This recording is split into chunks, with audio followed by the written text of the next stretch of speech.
Fear and competition can be your best friend. Season 3 of the Little Bricks podcast is back. We've got some amazing guests. Can't wait for you to see them.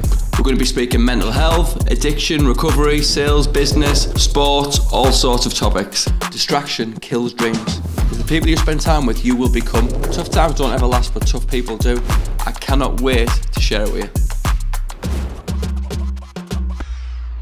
This week's episode of the Little Bricks podcast is sponsored by Bespoke Financial Group, the UK's #1 life insurance broker, helping protect your little bricks too.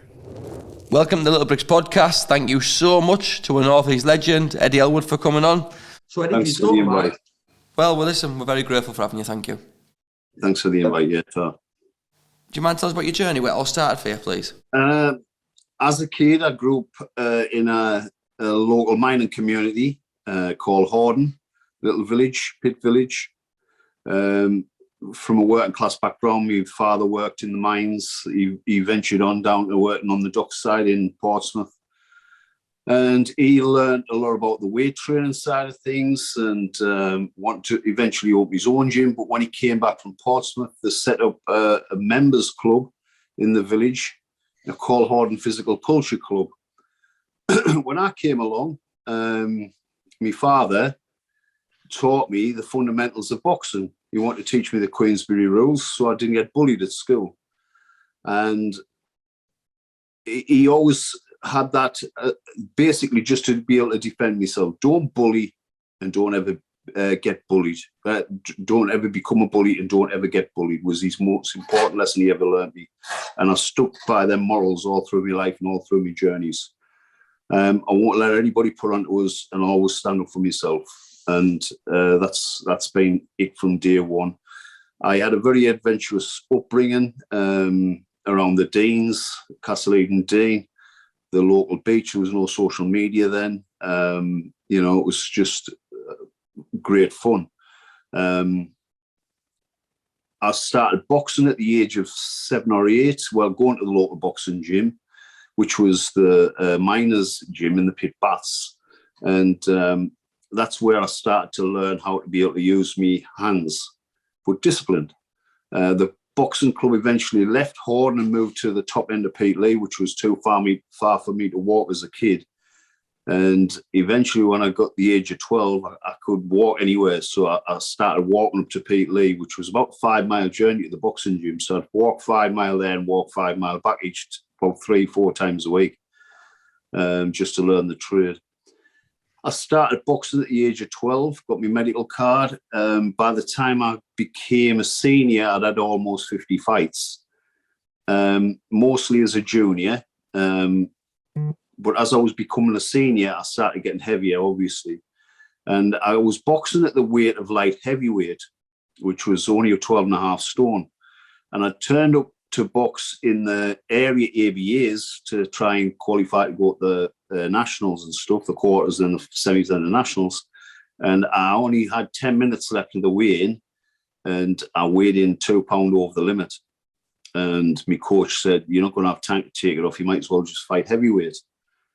So I boxed 2 brothers from Newcastle called Paddy. Paddy was the dad. Tony and Mick Hallett. Or Tony and Peter Hallett, I can't remember. And there were 2 brothers, 2 really tall, rangy kids who were heavier than me. But I managed to beat them to get through the final of the heavyweights, the Northern Heavyweight ABAs. And I boxed a bloke called Manny Burgo, who was from North Shields. And he'd boxed for England and everything. And how it came about was I knew I couldn't mix it with him. You know, he got in the ring with his England vest on, looked the part, probably a stone heavier than me. And I knew I had to box him. So I just basically jabbed and moved around the ring.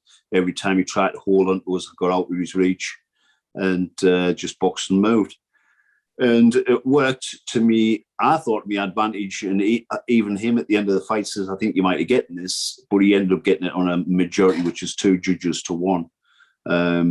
So it was a close fight, but at that moment in time, I realised if I was to become a true heavyweight, I need to start weight training and eating right.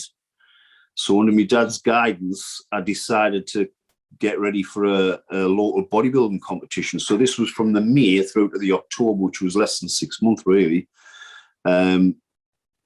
He says, why don't you pick a bodybuilding show to put the weight on right? He says, because you'll diet, you'll put good tissue on. Mm. So I got ready for this junior bodybuilding show, and I won, and I thought, well, that was all right, but I'm still not heavy enough. I was only 13 stone 4 lean. I needed to be the top end of 14 stone or early 15 stone.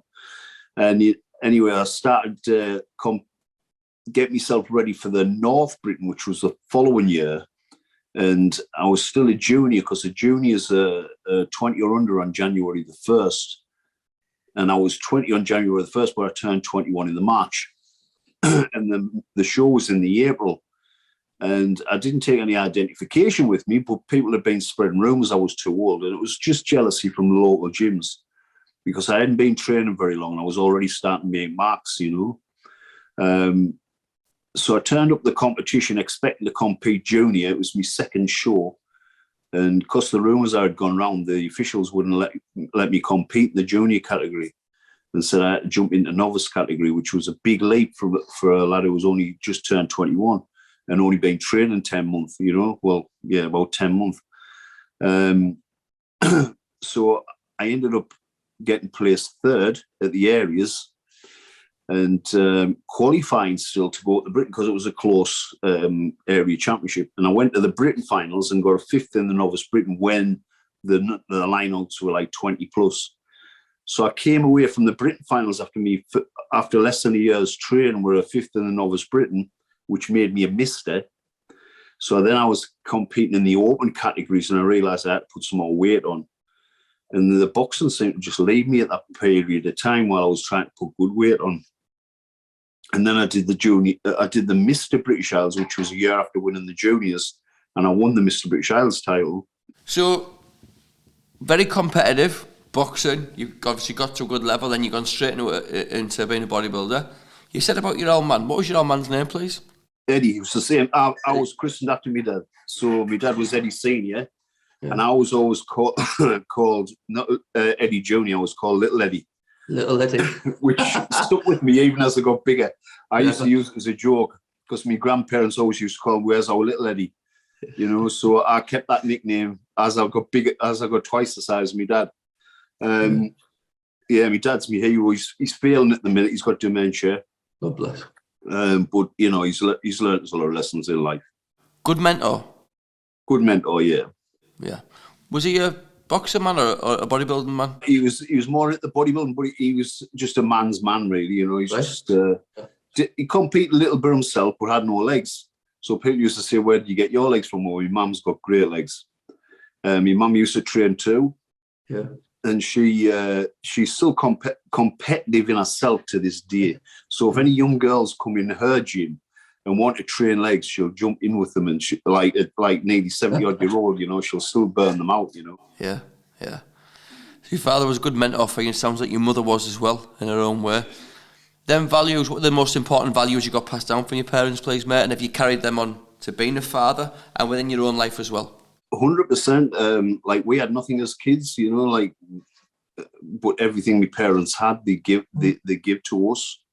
So my dad worked a job self-employed, which was sea calling, where there's basically, if the sea basically dropped sea coal, which was coal from it came out the mines really at the time. Right. It came out in the waste, but because coal's lighter than stone, it got washed together and landed on the beach in places. So he was a very, very hard-working man. And filling coal off the beach was a hard job by hand on the back of an old army wagon. And I started working for him when I was still at school. And he took me down with him like regular, because I was a good filler. I always wanted to prove myself. And there was one day we did 7 8-ton loads. So you're talking 56 ton in weight on the back of a wagon, and And then we had to offload at the top. But offloading it was easy. You just had a tipper and pushed it off. But the load, 56 ton by hand, that was just 2 fillers.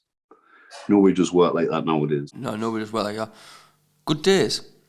Good days, great days. I always remember things like that, yeah. So, yeah, passing me thick. So, if my father earned, say, had a good time on the beach, but if the sea was flat, it wouldn't drop any coal on the beach.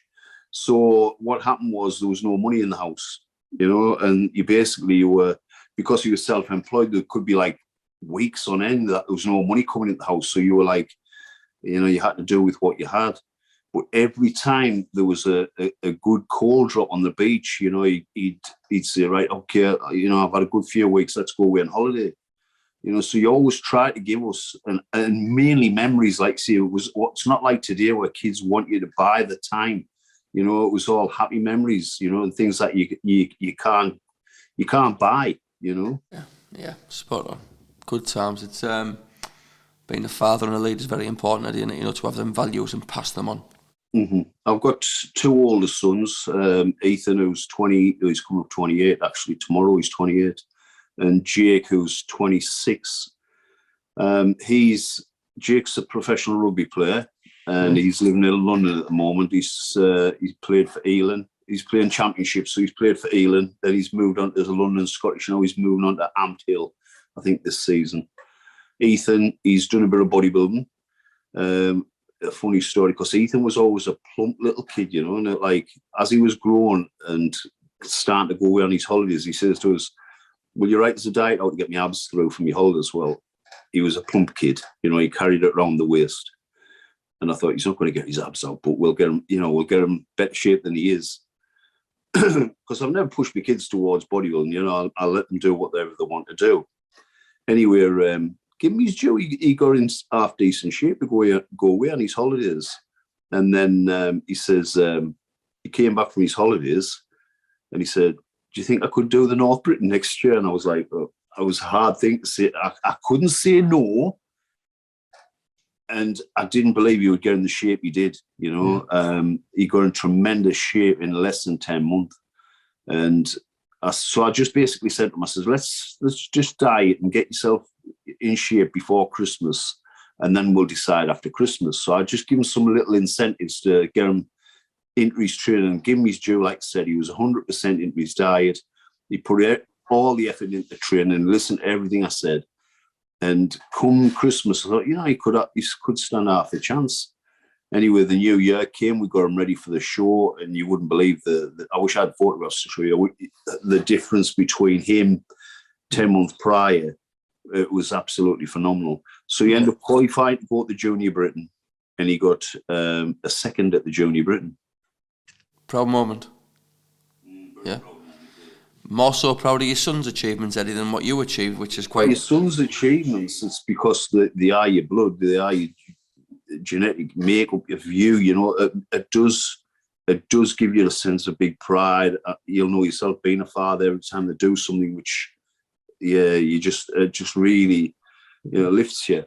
But I've had some really great moments myself, just being proud of myself. When I won everybody asks us which is the most important title I've ever won. Well, the best time I've ever felt on stage, and it was winning the NABBA Mr Britain at Blackpool. And it was because I'd had a hard time getting there, because the federation I competed with was the National Amateur Bodybuilding Association. It's the oldest federation in the world. It's over 70-year-old. It's what I got Arnold situated when he first went over to the USA. And all the big stars started with NABBA and doing the National Amateur Bodybuilder Mr Universe. Arnold won 4 titles. He won 2 amateur and 2 pro, but consecutively. So he had 4 consecutive titles, and so did a guy called Eduardo Kawak. But getting back, the most important title I ever won was the NABBA Mr Britain, because when I was getting ready for the Mr Britain, they actually banned us for doing another competition guest spot. NABBA's never been political. And I wondered why they'd done it. I do know why they'd done it. It was because my father had accepted taking another federation's representative on. And my dad was representing NABBA, and we took big support of the competitions, and the support, like 150 tickets we'd sell. So selling that type of tickets and taking that type of support to competition, they were worried that they were going to lose that. So they thought, oh, we'll just ban them and, you know, give them a kick up the ass. And I'd already qualified for the Britain. So I was, again, this is where it came out of me. I'm not going to be bullied.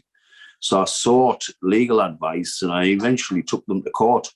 I took NABBA to court and found myself the eve of the competition. So I was having to get ready for the competition, not knowing whether I was going to be able to get on stage or not. But I was, you know, I'd pushed it for months while I was dieting and getting ready for the competition. I was back and forth to legal representation, and it ended up being caught the eve of the Britain in Blackpool in Leeds. So I was going down to Leeds on Friday morning, not knowing whether I could compete on the Saturday afternoon. But I had 2 busloads of tickets sold and 2 buses waiting back at the gym, waiting to hear news, because, again, we had no mobile phones to be able to ring home and say, hey, we're competing. So I went down to the Crown Court, and because NABBA hadn't sent any representation to defend themselves, the judge ordered that I got an injunction to compete. So I went to Blackpool, very, very cocky, full of myself, knowing that I was competing the next day and there's nothing they could do to stop us. I knew I had to be the best I could be as well, you know, because I was thinking, if I'm not right, it makes it too easy for them not to let me win, you know. Anyway, I was right. I got to Blackpool because people were saying, well, what would you do to stop you? I said, I'll still go to Blackpool, and I would go down to the toilets downstairs, get changed, come up and just jump on stage in my class. Yeah. Not that I would be competing, just to show people that I was there ready, you know.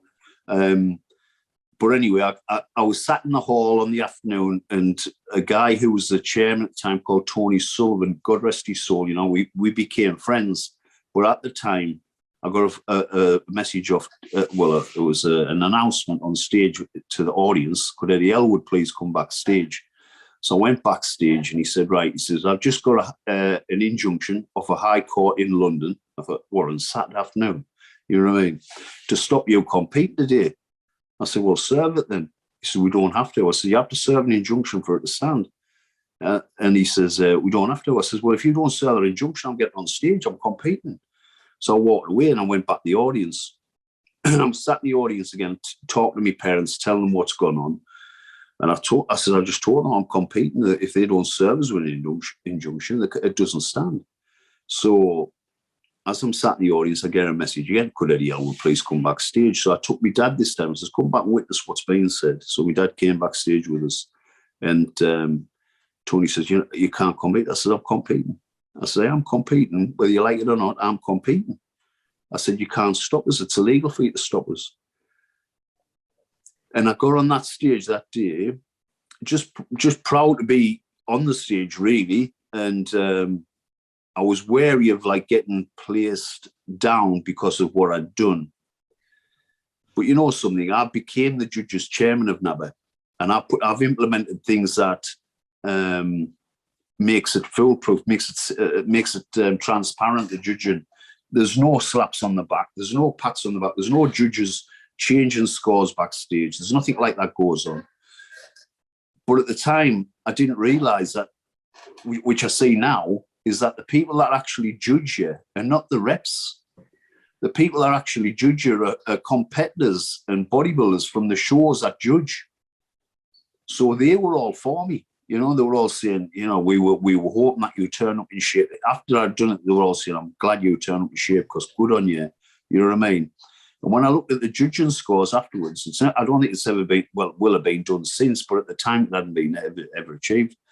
Out of 9 judges, I had 9 first places. So it was a year that I couldn't, you know what I mean? I couldn't have done any more really to win. But then afterwards, I got a phone call off one of the NABBA representatives from the Southeast Coast, and he just said, he says, you're not going to do anything with NABBA anymore. He says, and I said, I beg your pardon. I says, you were as a judge telling me I won't do anything with NABBA. He says, yeah, I am. I said, well, you shouldn't be judging them. And that was the time when I decided to go with the IFBB.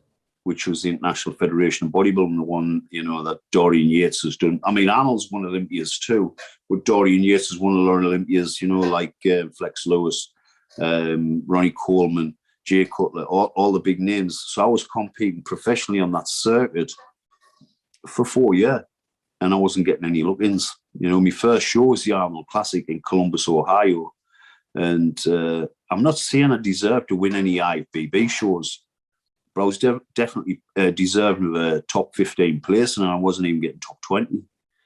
So I knew it was political, and I was getting phone calls off the main man who ran the federation saying, again, more or less telling us I wouldn't do anything with IFBB.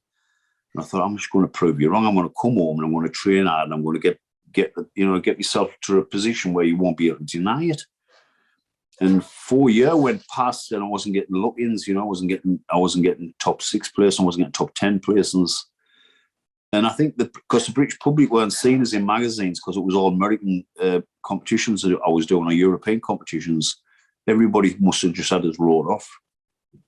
So I used to do the English Grand Prix every year, which was the only English IFBB show at the time, professional, which I got the chance to stand alongside Paul Dillett and the likes of Dorian Yates and Flex, and you know, I got to stand alongside them and show people that I was there, worthy of being there, not just a number. And I'd said to my parents, because it had been 4 years and I still hadn't had a place, and I said I could win this show this year, and I knew I wasn't going to win it. Broughton. What I meant was, even if they allowed us to win this year, I'm going to NABBA.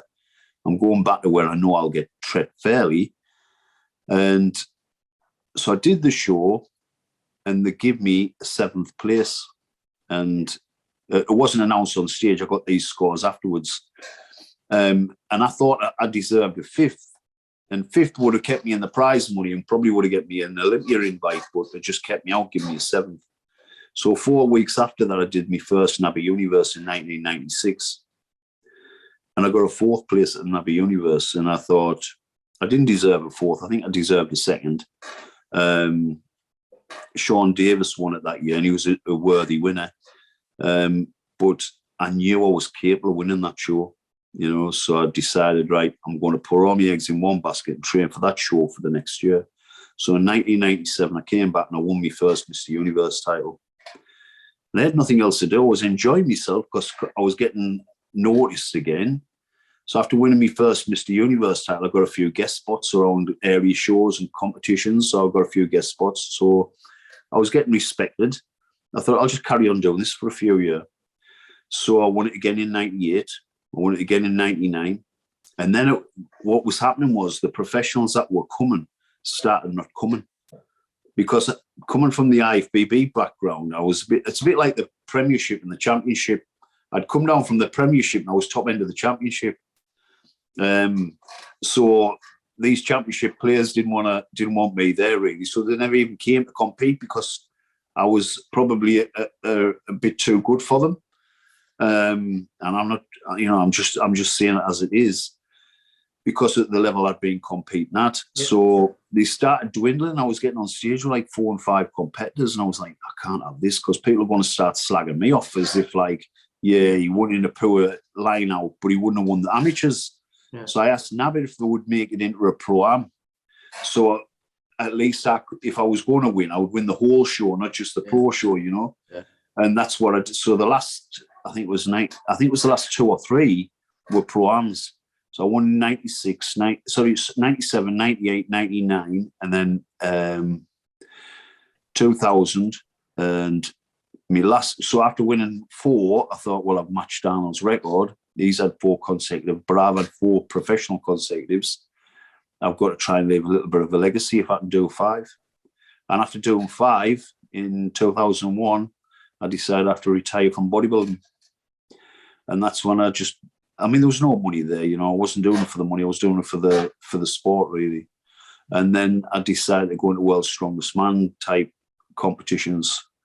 And I competed I did England's Strongest Man to qualify, getting 2nd in my first year. And going to Britain's Strongest Man, but I hadn't had enough experience with equipment. And So when I went to Britain's Strongest Man, it was in Minehead in Wales. I was running away with everything. So I was like, the first 3 events, I think I won outright, like, and everybody was like astounded at the fitness and the speed I was doing at that. And like, that is wrote off as a bodybuilder to start with. But as soon as I saw I was fit and strong, they started looking, and then the lad in my heat who was running second to me, but he was going to get like a low second, I competed in the Stones, my first ever Stones, and tore my bicep in my heat. So it left the heat open then, and the lad who was running second to me ended up winning the finals. And that was the start of my strongman career. I went on to win 3 England Strongest Man titles consecutive, 2003, 2004, and 2005. And I did multiple events at international shows, more team events though. Yeah. Can I ask some questions on what we've just gone through there? Because some amazing achievements and congratulations. God, I remember going to EFBB at Wembley, watching my old fella. And do you remember? Yeah, I remember it. I was only a burn, but... Was it the year I won or one of the years I got second? I remember cheering on the old fella because it was a big North East contingent, and you're right, you took a mass following everywhere, like a cult following, right? I think one year Ian Harrison won, is that right now? Yeah, so that was the first year I competed. Ian won. I think I got third that year, the first year. That was Ian. And Gary Taylor, who won the World's Strongest Man. Gary Taylor was second, yeah. And I think Wayne Stewart was in the light heavy. Yeah. Harrison beat him, I think. Wayne was a good local competitive bodybuilder too. Yeah. Which one was the most challenging mentally and physically, I guess, out of strongman bodybuilding, Eddie? Bodybuilding was more challenging because there was so many aspects to it. That you had to live like a monk. Where strongman is you basically ate what you want and lifted heavy. It's not eat what you want, but you didn't have to watch your condition or anything.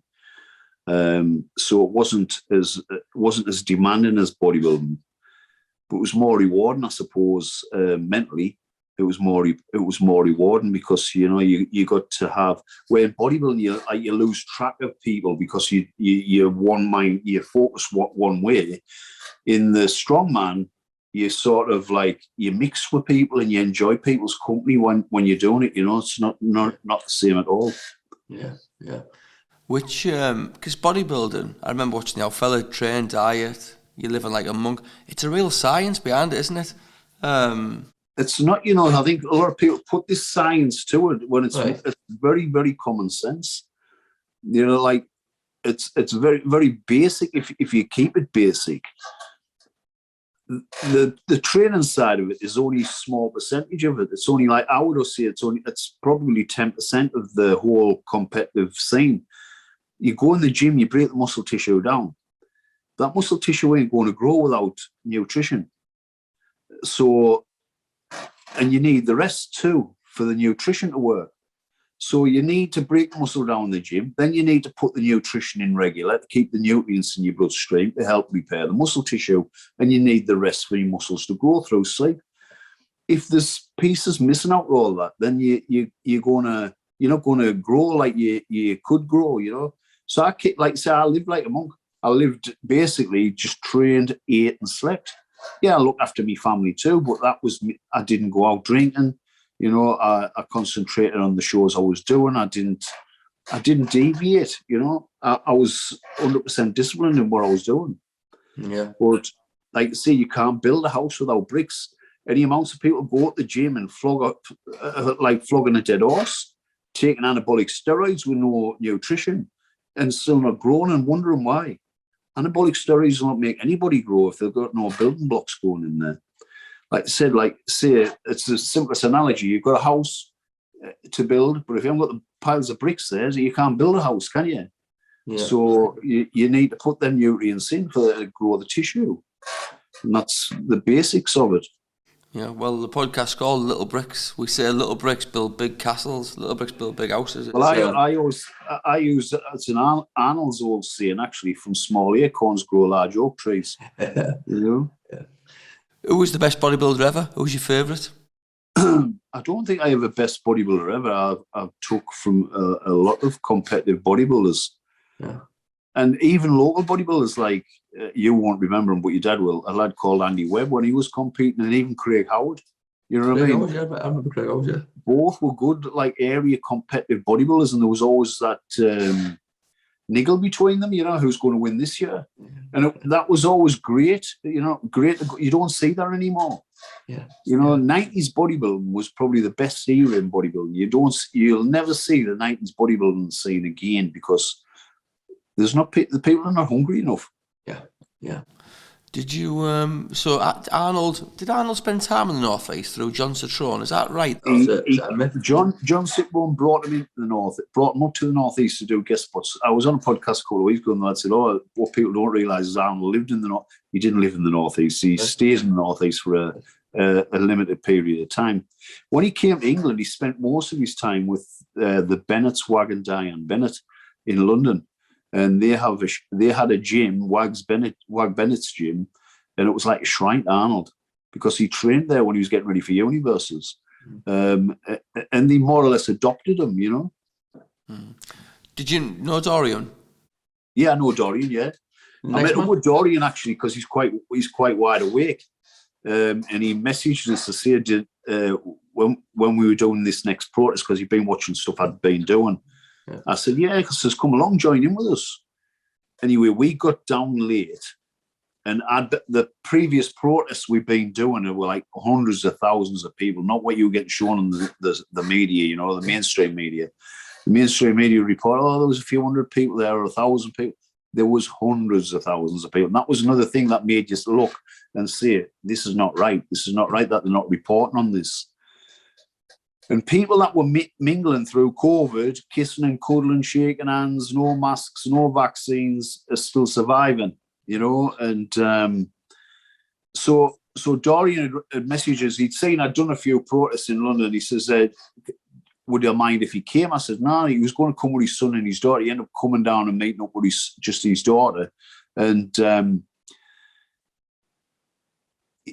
we'd arranged to meet at Hyde Park, which is where the protest usually started from, but then they changed it the night before. They were starting from a different park. My bus didn't get into London until probably I was 5 minutes after the march had started. Dorian was 10 minutes behind me, and the march had already took off. Well, if you even try to run after somebody who was 10 minutes footwork ahead of you, you know what I mean? You're going to be like well lathered by the time you catch up. So I waited for him coming, so we were 15 minutes behind by the time he caught up with us. And by the time he caught up with us, there was no protest happening. He couldn't see it. It had happened, but like he wasn't, like we were both behind it. And I felt a bit embarrassed by it. I was thinking that Barry thinks there's no protest going on here, but they'd already left and moved on. So, and he just thought he'd just show his daughter a good time in London, while he was there. So that's all he did. But yeah, Dorian's wide awake to all this. Nice man? Oh, he's a nice man, yeah. Yeah. When it comes to coaching people, you've had a lot of success as coach, and you can tell you're very passionate about it. Is experience more important than... Because my old father has been, he's bonnet about this, people leaving college and experience, and when Stuart posts quite a lot about there's no experience, like actual experience. What's your thoughts on that, Eddie? You know something? Somebody actually came to my gym and told us that some... university PT, never been on stage in his life, was disrespecting what I'd done as an old school, but don't listen to him, he's old school. I was like, I had to shake my head because, and I'll say to people who are coaching now, listen, I could give to what you think of me, what you think of us, but if you don't want to listen to us, don't listen to us. I won 1 universe title. You can call that luck. I win 2 universe titles. You can call that coincidence. But when I win 3, 4, 5 off the trot, then I've got a formula right. And there's nobody in the country who's ever looked like I have on a universe stage. And, probably since even, So you can't disrespect what I did. And then to win 3 England's strongest man titles off the trot. You know, you can't disrespect that. As I have so much experience competitively that your dad will know this. We can teach people more than what the books can teach them. Like people now going on like 0 carb diets and 2 hours cardio every day, killing themselves to get ready for stage. Doesn't need to be like that. You know, it needs to be healthy. And they seem to have lost it nowadays. You don't, and that's why you don't see as many big muscular bodybuilders on stage, because none of them eat. They starve themselves and then they jump on the cardio 2 hours a day and kill themselves. And eat high fats and high protein and low carbs. And I'm thinking, well, crack on. You know, that's not the way it needs to be done. Yeah. If you want to punish yourself that way to feel as though it must be better because you're hurting, it's not that way at all. You know, the experience is much more important. I have the knowledge and the experience. Yeah. So, you know, I can look at somebody like there's a guy in our gym who actually he's just won his class at the Britain, and he was just doing his own thing. And then about 8 weeks out from about 5 weeks out from the North, he said to us, will you have a look at us?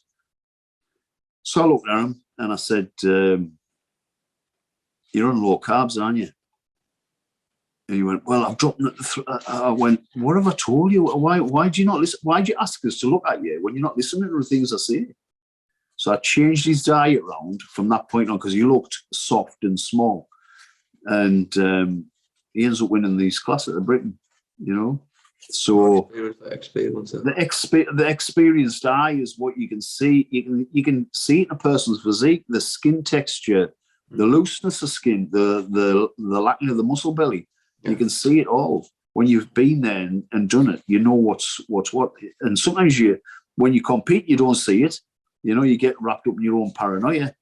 But you know, somebody looking from the outside in can see that if they've got that experience. So yeah, experience outweighs any books. Yeah.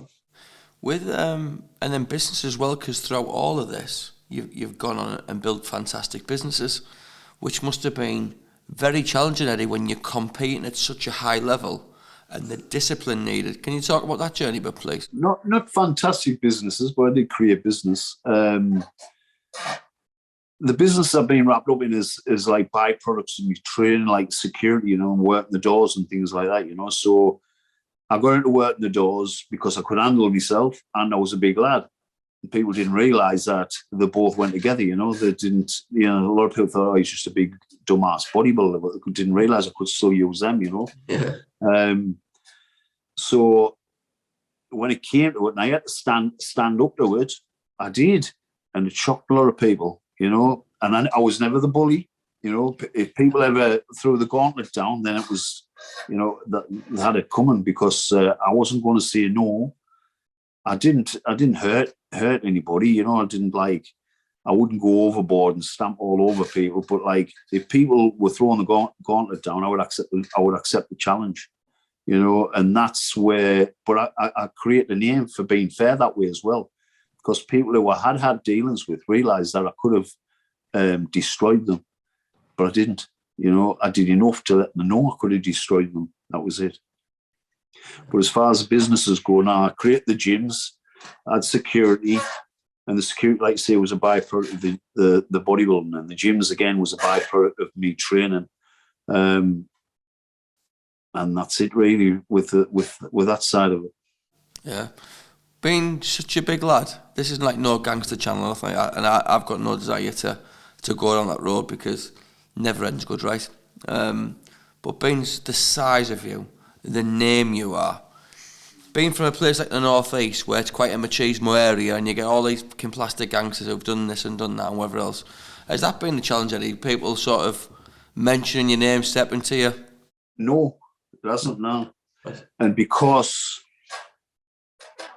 I learned early on in the industry I was in, I worked the door a guy called Denny Hoyle, and I learned early on in the door industry that there was a lot of plastic gangsters about, and that they needed to remain that image. Nice. Otherwise, you know, they couldn't afford to lose that image because they had so much riding on it. So when they knew I could do the damage, they never ever challenged us. Yeah. You know, and I knew that straight away. I'd call the bluff of a lot of people straight away. You know, well, I'm here. You know what I mean? If you think you can do it, come, I'm here. You've seen what you know. You've heard rumours of what I can do, what I can't do. I don't go looking for fights, but I won't be bullied. You know what I mean? So don't come into me club selling drugs. Don't come into me clubs pushing yourself about playing the big man, because you'll come off worse. And that's a rule of thumb I stood by. I always give people respect, but I expect the same respect in return. Yeah, you seem a gentleman. I've got to give that. I think every single person who speaks about you as an old school gentleman, and I mean that in a respectful way. But I think some of the stuff that goes about with them in the YouTube channels, they arguing back and forth from grandfather, is fucking embarrassing. Like, you know, come on. It is, but you've got to know when to bow out. I've never been that person who wants to fight. Yeah. I've just, like, say, I've stood up for myself. But I'm at an age now where my priorities have all changed. You know, I'm not Eddy Ellwood, the strongman or the bodybuilder. They were only tools through my life, and it's led us to where I am today. And Eddy Ellwood, the man, is inside here. We can all we all have that. We're all the same size inside. Don't care who you are. And that's where I started fighting against the mental health stuff, because people in gyms and people big and strong and got these muscular big physiques who walk around strutting in the gyms, a lot of them have got issues. And the issues are internal. And then what they're carrying in the physiques helps them, because it's like a shield. It's an external shield protect what's happening inside. Yeah. And they can bluff it all day long that they're okay. There's a lot of arrogance comes out of a lot of people that way, because they try to bluff the way through life that they're okay when they're not, you know. And in lockdown 1, I lost a gym member. He wasn't that way. He was suffering internally, and nobody knew. He ended up hanging himself in a tree. A week after that, another guy in the gym ended up getting sectioned. And that was at the time when I knew nobody had died of COVID. So I started researching how many people had died of COVID under 40. And at that time, when I started protesting, there was only 42 people had died in the country under 40. Yet I knew 2 people that, one person that had committed suicide and another person that was probably ready to commit suicide from my gym only. And I knew others from around the country, from gyms around the country, that were in the same book. Gyms had lost people to suicide. And then I started looking at the suicide statistics in the country. Every year, there's 6,000, an approximate 6,000 people commit suicide in the UK every year. And during lockdown, the North East was the highest suicide rate in the country. There was 211 people commit suicide in lockdown.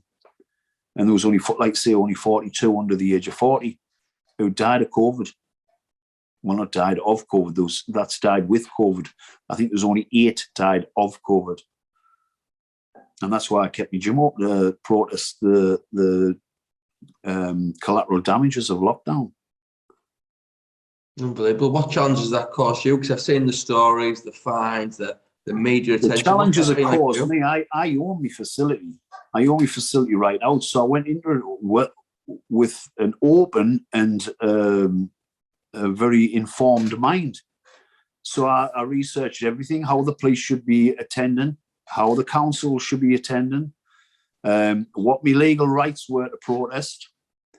Everybody has the legal right to protest peacefully, be it indoors, outdoors, or online. And that was by a world-leading expert called Christoph Heinz from the United Nations. And that was in an article that I found. And it doesn't matter who you are, without discrimination, you have the right to protest. So I thought, I was already protesting outside. I was already protesting online. And that was just a natural a move for us to protest. Has that left me there? A bit wobbling.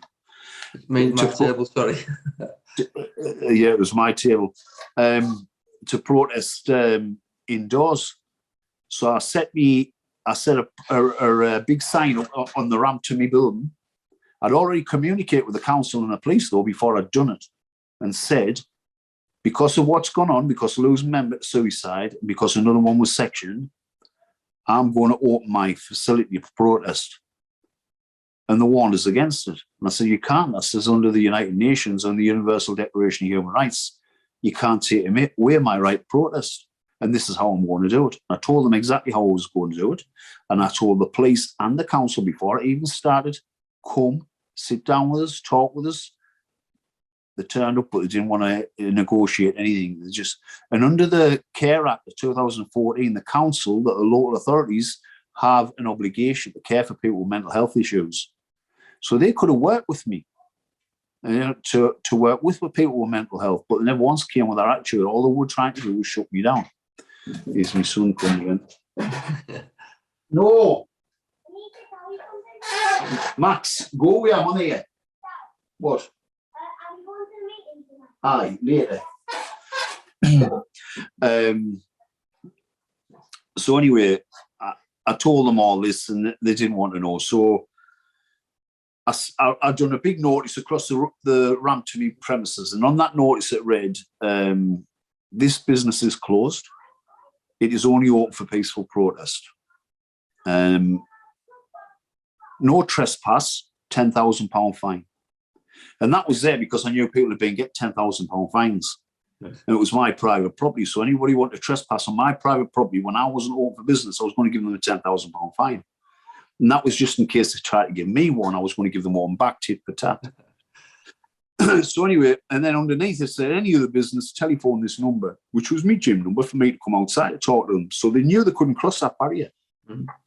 So when they came, I was basically summoned outside. People would see them from the inside and say, Eddie's police outside or the councillor outside. And I'm kidding you not. In the 11 weeks I was keeping my gym open to protest, in that 11 weeks, I had no less than 50 police, probably no more than 100, but I don't know because I wasn't counting. It was no less than 50, no more than 100 police there. So that was too many anyway. And not once did I get fined. Not once did I get charged. Not once did I get arrested. And not what, like, say that. So I don't understand what they took me to court for in the first place.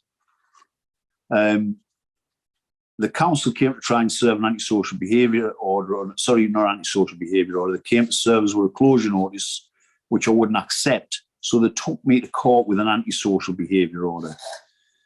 There was nothing antisocial about what I was doing. I was doing, and they would say, well, you had people train on machines. And I said, define protest.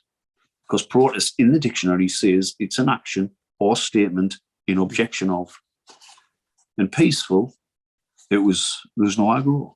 So it was a peaceful protest. Anyway, they didn't like it because I had it boxed off, really. Mm. When people were coming into my premises, there was big notices on the windows. There was paraphernalia saying no more suicide, stand up for human rights, blah, blah, blah. But a big notice for them to read, to tell them all the human rights and how they can come into protest, but that was what they had to come in for.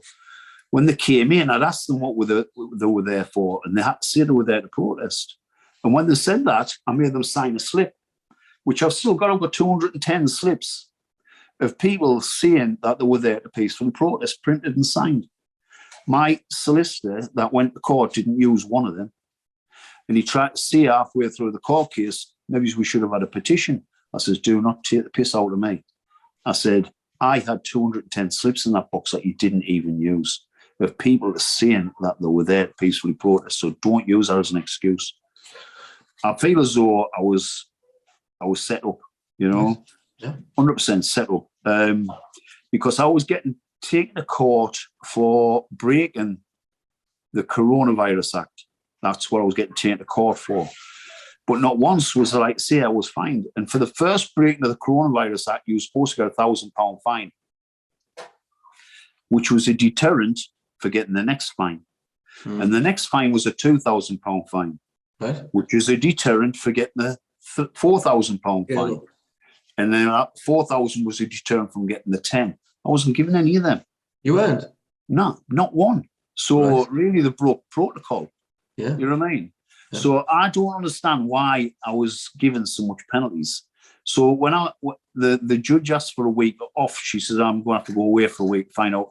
And I actually thought I was a bit confident and thinking, well, she can't do me because I haven't been done.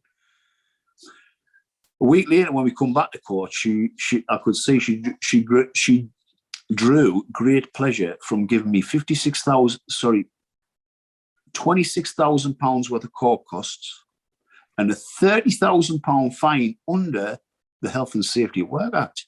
And I was thinking, well, how can I have brought the Health and Safety at Work Act? And if I had, why wasn't it brought in as evidence by the prosecution for me to be able to defend? You took us to court for the Coronavirus Act.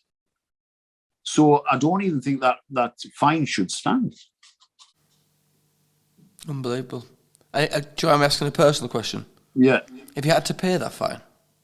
They've given us 12 months to pay that fine. And the consequences? I don't know. I'm prepared to go to jail for it, me. You are, to stand up for it? Yeah. Because what I did was right. And more so that the government's just being given 50 quid fines for breaking the Coronavirus Act that they set in place is the biggest piss take ever. Yeah. You know, it's the biggest disrespect on the UK public that could have ever been. So they set the rules. They expect everybody else to stand outside the nursing home windows and wave to the grandparents and parents while they're inside. Can't go to hospital's side bedside, can't go to a funeral, can't go to a wedding, while they're partying number 10. Get 50 quid fines at the end of the day, and I get 56 grand's worth of penalties for doing a humanitarian interaction to try and save people's lives. I've also got 56 emails of people saying, thank you for saving, not all of them, but like several of them said, thank you for saving my life. You know, and they're there that I can show the court. Yeah. So I know what I did was right, and I'm standing in my truth, and that's why I'm pushing it all the way. You know, I'm not. If this was just what the judge called a preposterous sham, that hurt more than the 56 grand's worth of penalties, because what I was doing was from the heart. You know. Yeah, of course. You seem to throughout your life obstacle, but stand up to people, and I think you're very, very, in the most respectful manner here, stubbornly fierce in your desire to stand for yourself and for other people, for what's right. I think I've always been very spiritual in the way that even through me bodybuilding and strongman, I've always known that there was something else. And every time it moved us on to something else, I was thinking that maybe it's this, maybe it's this. And I don't even know if it's this, but I know all what I have done are just been tools for this. Yeah. Okay. You know? Yeah. And whatever I'm doing now, and I feel as though like we are just meat suits, you know, we just meat suits carrying a soul. And whether we asked to come here for this specific time to fight this, and I do believe a lot in that, you know, I think there's a lot of us standing up to this, and it's not about money, and it's not about ego. It's about our children, our children's futures, and to try and make a better world.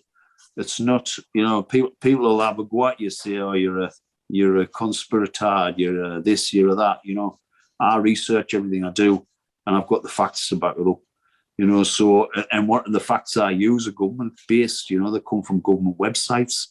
So you can't tell me that this is not all, it's all bullshit for me. It's all bullshit. Bring in the New World Order. New World Order. I've been down them. Quite the rabbit hole for me. Yeah, once you've been down the rabbit hole, there's no coming back, is there? Difficult, but also coming from recovery, which I'm trying to, and being on a dark place, my mental health and addiction, which I'm very open about. My saviour was, you know, my children, my job, and God, I think, and I'm still fighting them battles. So a lot of respect. In that respect, I've never been a believer in God. I'm a believer in there's another energy. Right. So you've seen the film Avatar, yeah, where Jake Sully gets put into the Avatar's body. Yeah. I feel as though this is something similar, that we're avatars. Yeah. And the soul's getting put into our bodies to interact on this planet. Okay. Yeah, I get you. Well, I think God's an interesting one, right? We're going down another rabbit hole here, I think. So with God, I think from childhood we're programmed that way. Yeah. Yeah. It's a higher energy for me. Higher energy. So even like our thought process with money, where people say it was money doesn't grow on trees. You know, we think I'm made of money, and it conditions to keep us poor. I think it's conditioned from them above to keep us here. America's different. They got an entrepreneur to be the leader of the country, and then they completely worked against him to bring him down, which was totally wrong when he actually won the election. Completely wrong. But I think we have a thought process of God being a man-like figure with a beard, and reality is it could be any form of higher power. That's what I'm saying. I feel as though even us, like say, we come down here, these physical bodies that we're in, because the soul, I believe, I don't know where I get it from, the soul, I believe, it is an energy that this is a university where we're at now.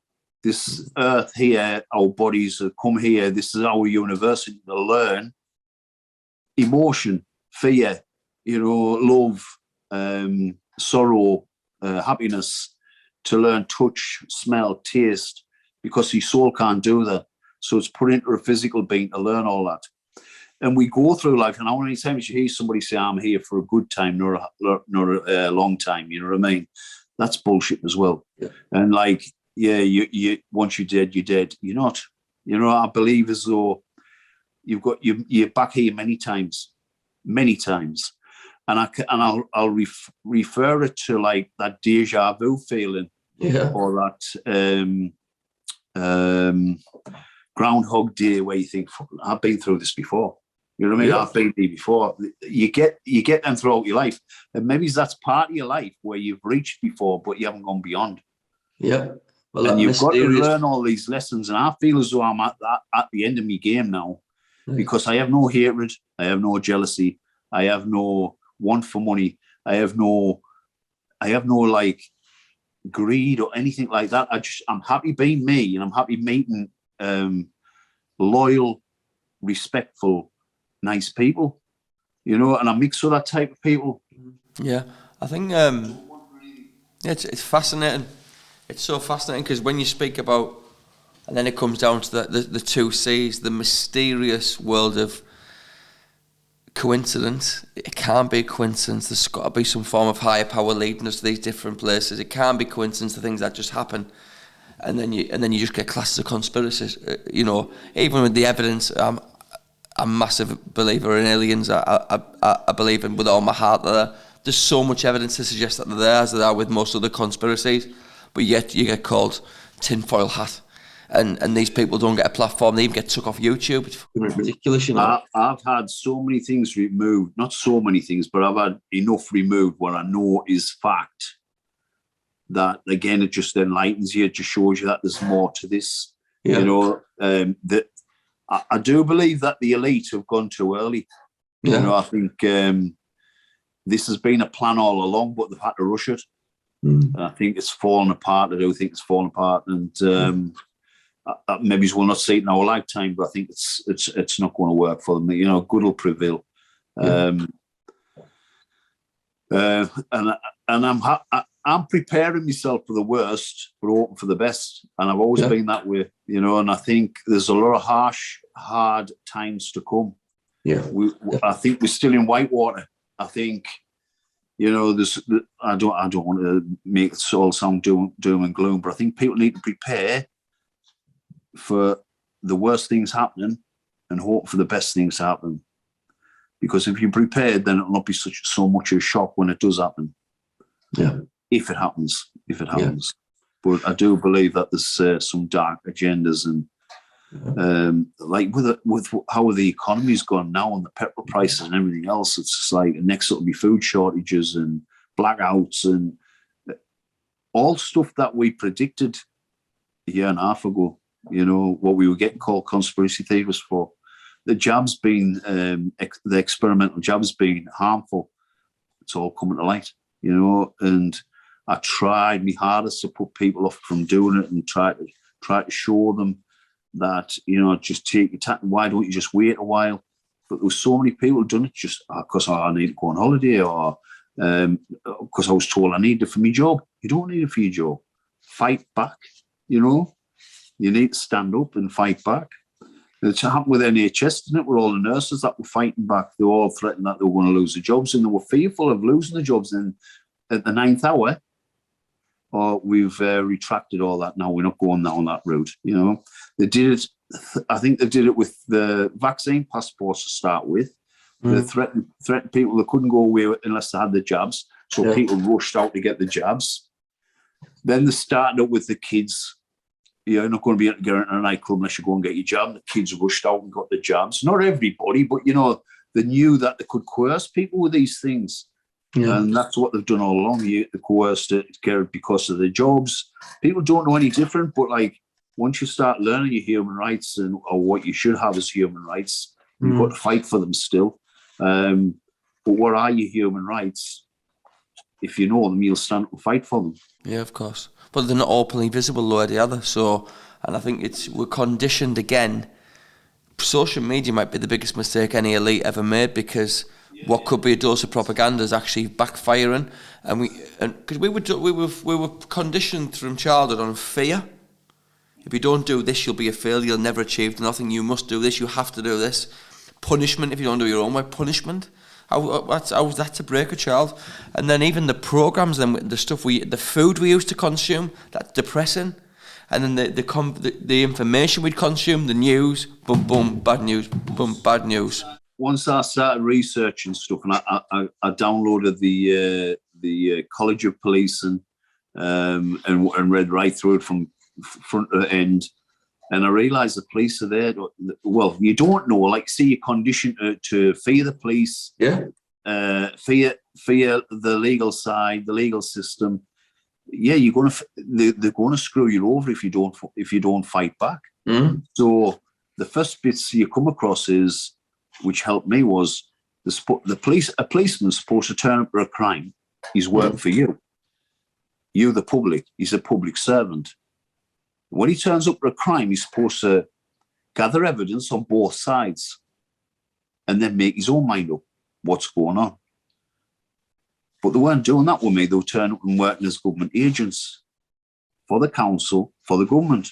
And I was saying to them, if you're standing on your oath, you should be able to protect my fundamental rights, and it's my fundamental right to do what I'm doing.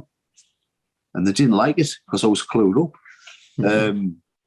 So I think that's one of the reasons I never got fined, because they will find it hard to find a way to find me. Yeah.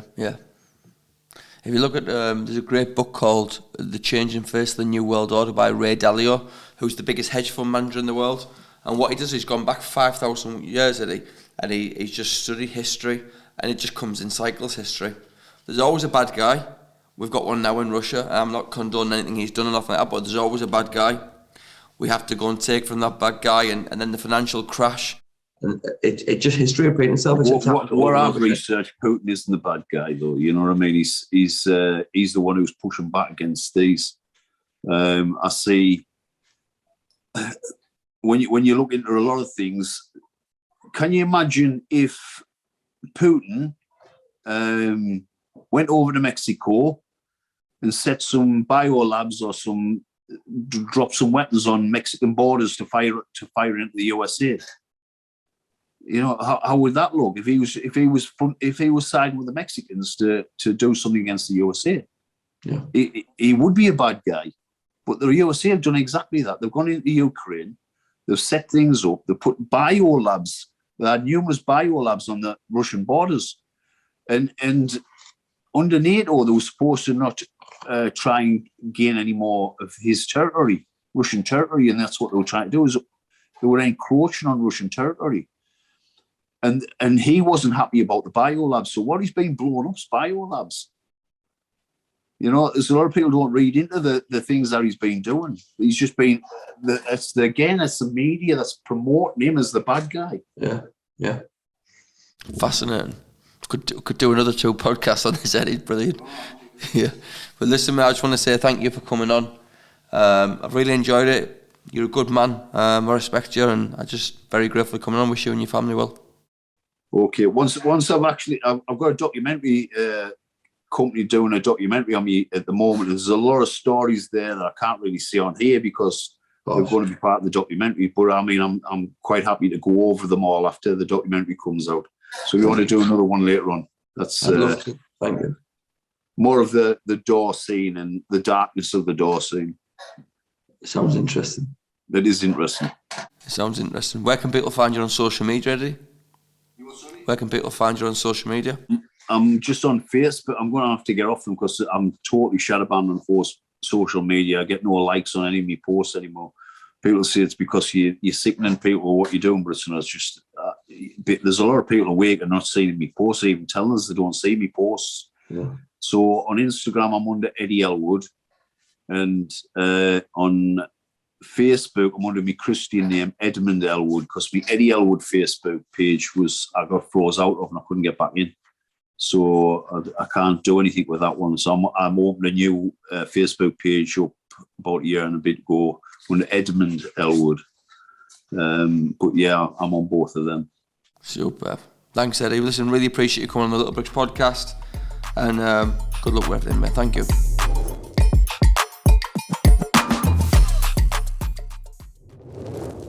Join the award-winning team at Bespoke Financial, where you get free training in your own time.